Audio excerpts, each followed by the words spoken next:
Bonjour et bienvenue sur Tech with Fabrice. On va continuer aujourd'hui notre playlist sur apprendre les bases de Linux.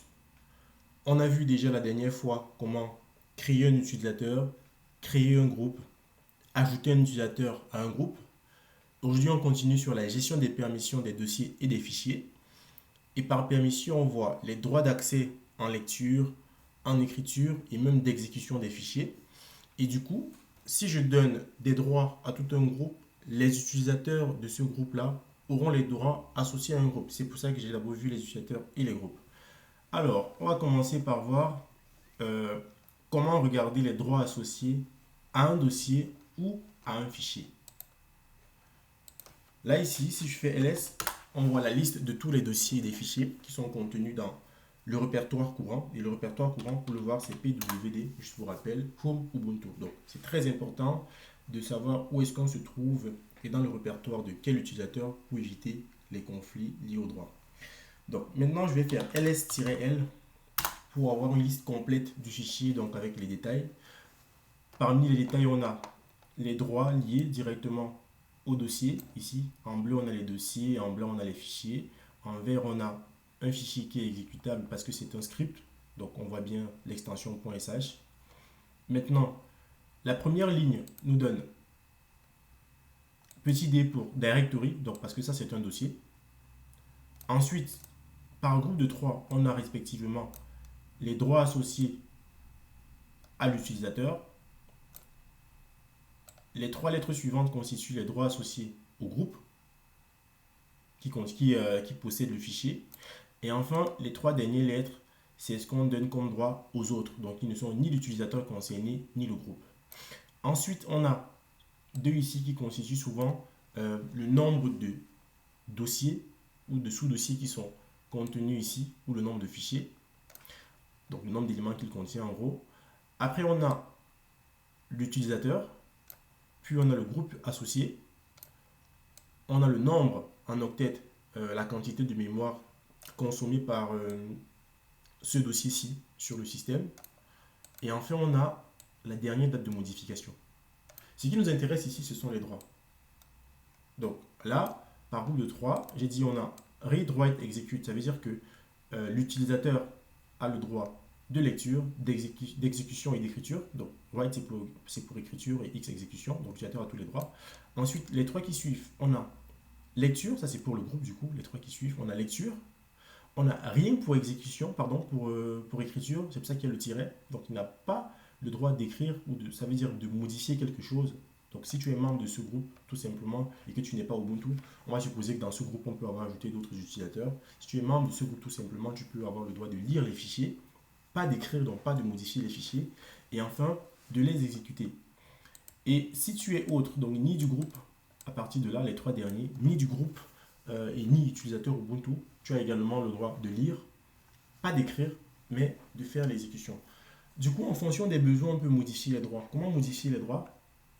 Du coup, pour modifier les droits, c'est la commande chmod pour modifier les droits. Donc, je peux mettre -help pour qu'on voit un peu euh, toutes, les, euh, toutes les options possibles. C'est chmod pour changer les droits. On a change, silent, verbose, etc. Récursive. Si on veut changer les droits d'un dossier, de tous ces sous-dossiers, donc tous les éléments qui sont contenus dans le dossier. Mais je vous ai fait un petit récapitulatif ici, un tableau. On a les numéros et le droit associé. Donc 0, ça veut dire qu'on ne donne aucun droit. 1, ça veut dire exécution seulement. 2, ça veut dire écriture. 3, ça veut dire écriture et exécution.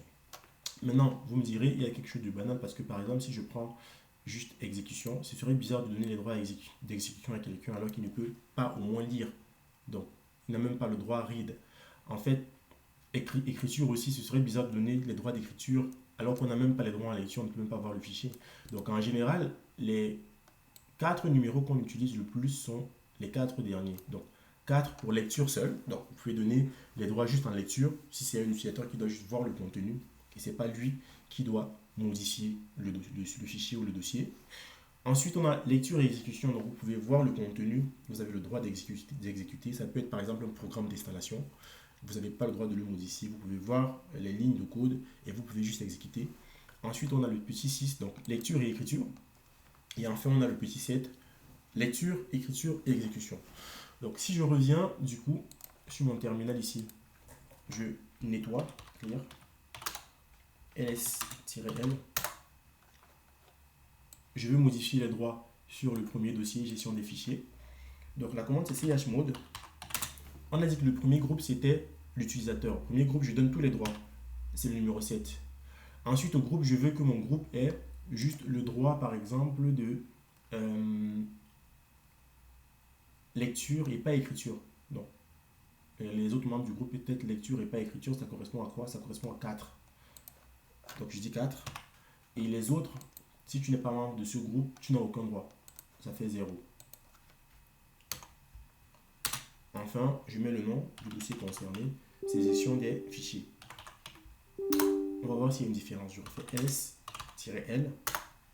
Et là, vous voyez que les droits ont changé ici. Donc l'utilisateur a toujours lecture, écriture, exécution. Là. Si tu es membre du groupe, tu as juste les droits en lecture. Tu n'as ni écriture, ni exécution. Et enfin, si tu n'es même pas du groupe, tu n'as ni lecture, ni écriture, ni exécution. Donc, c'est comme ça qu'on peut modifier les droits. Donc, je vais juste remettre les droits tels qu'ils étaient. chmod 755, c'était ça. Gestion des fichiers. Donc, ça, c'est la première façon de gérer les droits avec les numéros. Donc, je remets tels qu'ils étaient au départ là. Je vérifie ici. Et une deuxième façon, c'est avec des lettres. Donc, au lieu d'utiliser les numéros, on peut utiliser les lettres pour modifier les droits. Là, on a modifié les droits avec les numéros comme ça. Et là, c'est avec les lettres. Donc, si je vais attaquer l'utilisateur ou le groupe, l'utilisateur, c'est petit u, le groupe, c'est petit g, et les autres, c'est petit o, normalement. Donc, du coup, ici, si je fais chmod, et je dis par exemple utilisateur, je ne touche pas, je dis groupe. Là, pour l'instant, le groupe a le droit d'exécution et le droit de lecture. Donc, c'est X et R. R, c'est read. Je veux donner tous les droits à l'utilisateur. Je fais plus.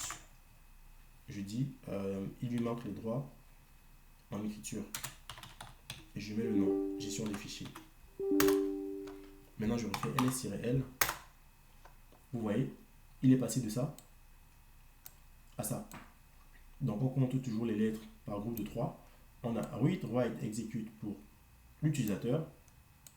Et ensuite, c'est le groupe. Donc là, j'ai read, write, execute. Les 3 premières après le D. Et enfin, je vois que le groupe maintenant a aussi le droit en écriture. Donc, ça c'est juste pour vous montrer. Je vais revenir à la forme initiale. C'est juste pour vous montrer. Donc, pour modifier les droits, on peut utiliser chmod avec le numéro en se référant à ce tableau-ci qu'on peut retrouver sur le site officiel de Ubuntu. Et on peut modifier les lettres également. On peut modifier les droits en utilisant les lettres. Donc U pour user plus les droits qu'on veut, J pour groupe plus les droits qu'on veut, et aussi on peut mettre O pour others. Maintenant, en plus de ça, on peut voir les changements de propriétaire. Donc pour changer le propriétaire, c'est change owner, le nouvel utilisateur et le nouveau groupe avec le nom du dossier. Mais seulement pour faire ça, on va devoir changer entre guillemets de dossier courant parce que là, vous voyez, on est dans Ubuntu. Si je fais ça, on aura un conflit parce que je vais peut-être créer un utilisateur et il n'aura même pas le droit de se connecter ici. Donc, ce que je vais faire, c'est qu'on va aller dans le home. Pardon. Je vais mettre slash. On va aller dans home. Et ici, on peut voir la liste de tous les utilisateurs qui existent sur mon file system. Donc, on a Ubuntu et user 1. Je vais créer un dossier de test juste pour ce cours-ci. Je vais créer un dossier qui va s'appeler mkdir. Je vais l'appeler permission. Permission comme ça. Cannot create, permission denied. Donc là, on est dans le home. Ça nous pousse à avancer un peu et à voir quelque chose que j'ai prévu pour la partie 5 ici. Le rôle administrateur sudo. Donc sudo, c'est pour une élévation de privilèges. Avoir plus de droits que les utilisateurs normaux, avoir les droits d'administrateur. Donc du coup, pour ça, il faut mettre sudo. Vous avez déjà vu que j'ai utilisé cette commande plusieurs fois. Et là, il va me créer mon dossier. Si je fais ls, j'ai le dossier permission. C'est parce que là, on est dans le slash home et c'est un répertoire géré par l'administrateur. Donc du coup, j'ai créé un dossier appelé permission. Dedans, je vais commencer par... Déjà, on va voir les droits qui sont ici. C'est très cool de voir les droits. Donc sur permission, allez, c'est root et root parce que je l'ai créé avec sudo. Ensuite, sur Ubuntu et sur user, c'est normal. C'est l'utilisateur Ubuntu qui a les droits sur son dossier ou son répertoire personnel. Et c'est le user 1 qui a les droits sur son dossier ou son répertoire personnel. Maintenant, sur ce que je viens de créer, on voit l'utilisateur a read, write, execute. Le groupe a read, write, non, pas de write, execute. Et les autres ne peuvent pas écrire. Donc, on va un peu essayer de manipuler ce dossier. On va créer un fichier dedans, par exemple. Mais pour ça, je disais que je voulais vous montrer la commande change owner. Donc, je fais sudo. On va changer d'utilisateur ici, sur permission. Change own. Et je dis que je veux que ce soit l'utilisateur 1 avec son groupe user 1 qui contrôle maintenant, qui a les droits sur le dossier permission. Alors, ils disent qu'on ne peut pas. Pourquoi no file or directory? Hop, je suis dans quoi? Je suis dans le slash home. Alors, il y a peut-être une erreur d'orthographe. Hop. Alors, c'est normal parce que j'ai deux S ici. Là, c'est bon. Si je fais ls-l, maintenant, c'est le user 1, l'utilisateur 1, qui a les droits sur le dossier permission. Dans le dossier permission, je vais créer un fichier. Alors, il nous embête un peu, donc je vais me connecter, je vais me mettre dans permission. Et là, je fais nano. Ah, je sais ce qu'il veut. C'est ce qu'il veut. C'est normal. Hop. Là, en fait, ici, j'ai changé les droits et maintenant, c'est user 1 qui a les droits dessus. Donc, on va voir comment changer d'utilisateur. C'est SU, nom d'utilisateur. Donc, c'est mieux que je me connecte à user 1. SU user 1. Il me demande un mot de passe. Je lui donne un mot de passe. Je refais ls-l. Allez, donc là maintenant, on est bien connecté en tant que user 1 et je pense que sur ce dossier, on va pouvoir faire ce qu'on veut. Je fais nano de permission. Là, le tap marche et je crée un fichier qui va s'appeler test permission, par exemple. Test permission, comme ça. Test permission file. Ok. Ici, je vais mettre n'importe quoi. Permission user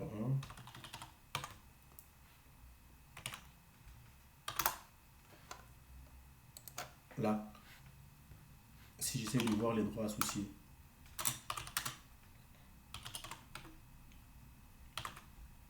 à mon fichier, alors, je vois que là, on a un tiret parce que c'est plus un dossier. Parce qu'il y a un tiret au départ, ça veut dire que c'est un fichier.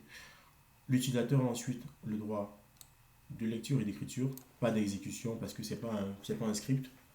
Ensuite, l'utilisateur, pardon, le groupe a le droit de lecture et écriture également, pas d'exécution. Et les autres ont juste lecture, pas d'écriture, pas d'exécution. Ça veut dire quoi? Ça veut dire que si moi je me connecte par exemple en tant qu'utilisateur Ubuntu, je fais SU Ubuntu, je mets le mot de passe.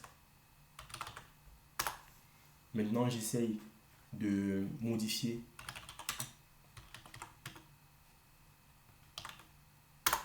le fichier permission. Vous voyez en rouge ici, il me dit file permission test permission file is unreadable. Donc je n'ai pas le droit d'écrire dedans.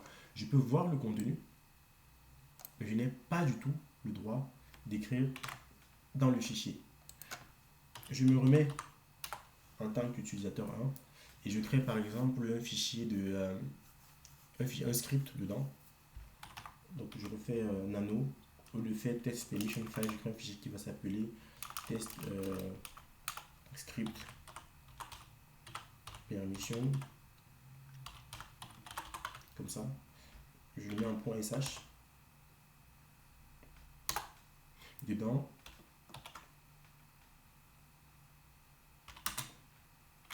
je mets un petit script /bin /bash.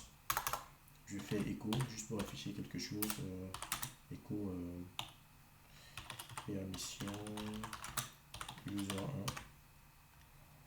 comme ça. Hop. Par contre, lorsqu'on crée un fichier, il faut le rendre exécutable. Pour le rendre exécutable, c'est X. Donc du coup, je fais sudo. Est-ce qu'on peut le faire sans faire sudo? chmod plus exécution. Donc, ce qu'on fait sans préciser, le donne directement à l'utilisateur, plus exécution, et je copie le lien vers mon fichier pour pouvoir l'exécuter. Et là, si j'appelle mon fichier permission et test script de permission, je peux voir le résultat. Permission user 1, c'est ce que j'avais mis dedans. Du coup, en termes de droit, ici, les autres n'ont pas le droit d'exécution. Ils ont juste le droit en lecture, pas d'écriture et pas d'exécution. Donc, si je me connecte en tant que Ubuntu, Ubuntu, pardon, il faut enlever ça à la fin. Je mets Ubuntu, comme ça. Et j'essaye, pareil, d'exécuter mon script. Le script qui appartient à user 1. Ah. Comment est-ce qu'il réussit à le faire? C'est comme si j'avais les droits d'exécution. Je fais ls-l de permission. Il y a quoi dedans? Test script permission. Ah, en fait, on a les droits d'exécution. Donc, je peux plutôt retirer les droits et voir si on n'arrive pas à exécuter. Pourquoi est-ce qu'on a les droits d'exécution ici? Pourquoi est-ce que Ubuntu a les droits d'exécution? C'est normal parce que Ubuntu fait partie du groupe sudo. Le groupe fait partie du groupe sudo Earth. Donc, Ubuntu a plus de privilèges que les autres utilisateurs. Mais si je crée rapidement un utilisateur qui va s'appeler, par exemple, je crée un utilisateur add user2,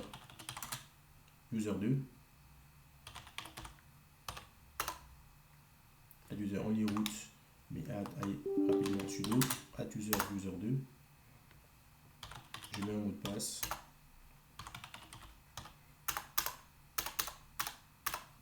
hop, oui, on fait les informations, et maintenant j'essaie de me connecter en tant que user2, hop, password, rapidement. Si j'essaie d'exécuter ce script, je pense qu'il ne va pas accepter. ls-l déjà. Pour voir ça, ok, user 1, c'est appartient à user 1, il n'y a pas de problème. Si j'essaie d'exécuter, il est où? Le script. Hop. Permission user 1. Alors c'est bizarre qu'il me donne toujours les droits. Je sais pas pourquoi. Parce que peut-être c'est un dossier qui est créé avec les privilèges root. Je sais pas pourquoi est-ce qu'il me donne toujours les droits. Je sais pas pourquoi est-ce qu'il me donne toujours les droits. Si je veux voir le contenu nano, permission test script.sh, je n'ai pas le droit de modifier, mais j'ai le droit d'exécuter. Ok. Si je fais exit, ls-l permission,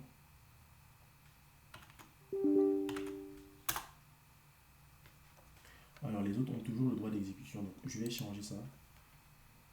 Je vais changer les droits ici.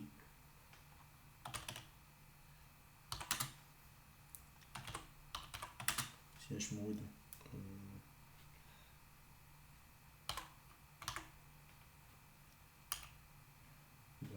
-x.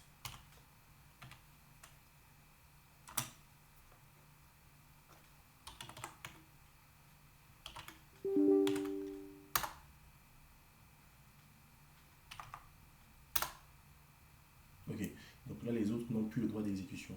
Je me reconnecte avec le user2.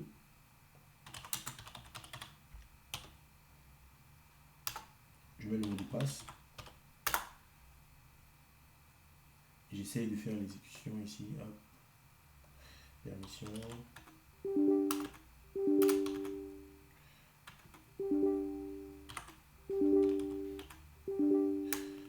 Là, il ne trouve pas, donc je pense que là, j'ai plus les droits. Tu fais ls-l de permission, ici. Test script file. Maintenant, si j'appelle le script permission, test script file, hop.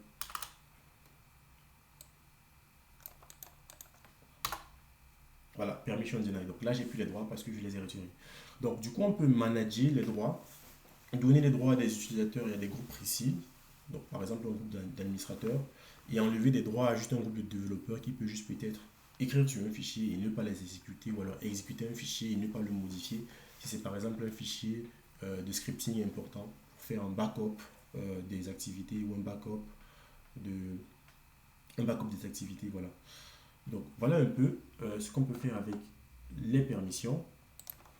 Maintenant, qu'est-ce qu'on peut voir de plus pour bien mettre en évidence l'évaluation de privilèges?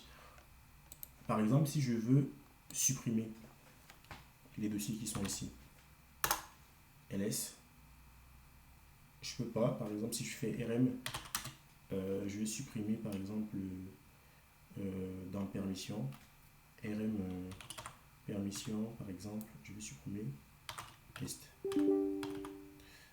test permission file. Il me dit je le dis, il me dit permission denied. Donc pour supprimer ça, il n'y a que le root. Il n'y a que le root qui peut supprimer. Même si lui qui l'a créé ne peut pas supprimer. Donc il faut que je fasse sudo rm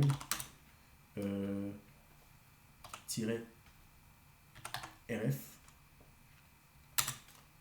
Donc récursif pour qu'il ne pose plus plein de questions de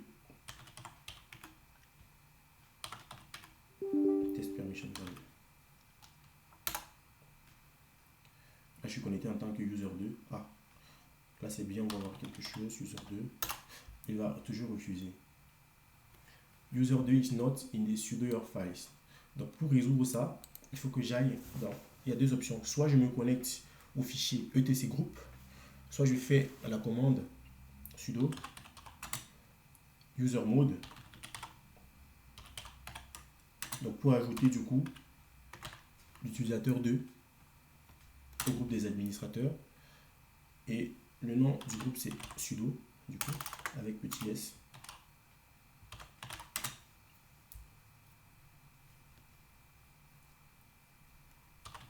Et je mets user 2. Donc là je garde la commande, je la copie.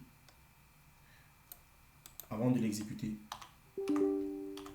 je vais vous montrer le fichier. Donc c'est dans nano /etc /root.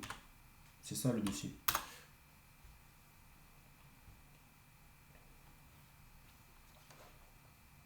Alors, je sais ce qu'il veut. On va le faire avec un autre utilisateur, avec Ubuntu. Voilà. Nano /etc nano etc group. Voilà. Dans nano etc group, si on cherche la ligne sudo, hop. Si on cherche la ligne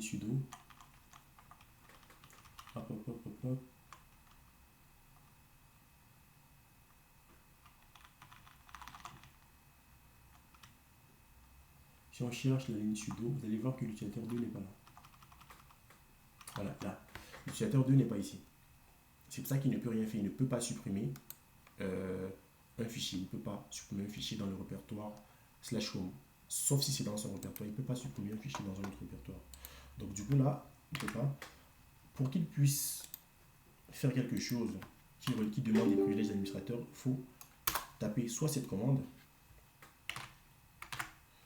en étant dans Ubuntu. Donc là je fais exit et je me mets dans Ubuntu, ouais, parce que lui là j'ai les droits d'administrateur.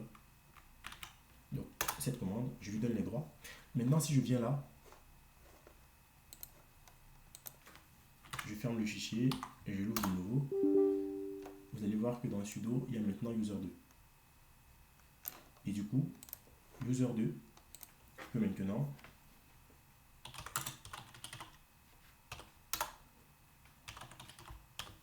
Maintenant, user 2 peut supprimer des choses. Donc, si je veux supprimer quelque chose qui est dans permission, sachant que permission appartient à qui? ls-l. Permission appartient à user 1. Donc, j'ai donné les droits, les privilèges d'administrateur à user 2. Je vais pouvoir supprimer quelque chose qui n'est même pas dans son répertoire à lui. Je fais, qui ne lui appartient pas, pardon. Je fais rm sudo rm-rf, donc une suppression récursive et forcée. Dans permission, je vais supprimer qui? Je vais supprimer test. Hop. Test permission file. Il demande le mot de passe. Je le mets, user 2. Et hop, il a supprimé. Donc si je fais ls-l de permission,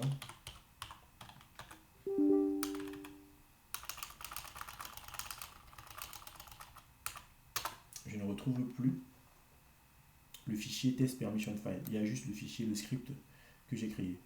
Donc voilà un peu pour les permissions. On peut donc donner des droits spécifiques à des utilisateurs et à des groupes précis. On peut du coup, avec cet exercice-là, gérer les droits au sein d'une entreprise. Donc les administrateurs ont le droit d'accéder à quel fichier?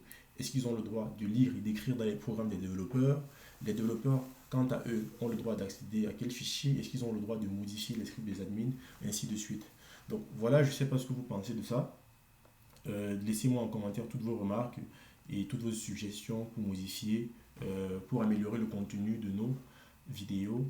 Et n'hésitez pas à revenir sur notre chaîne. Merci beaucoup.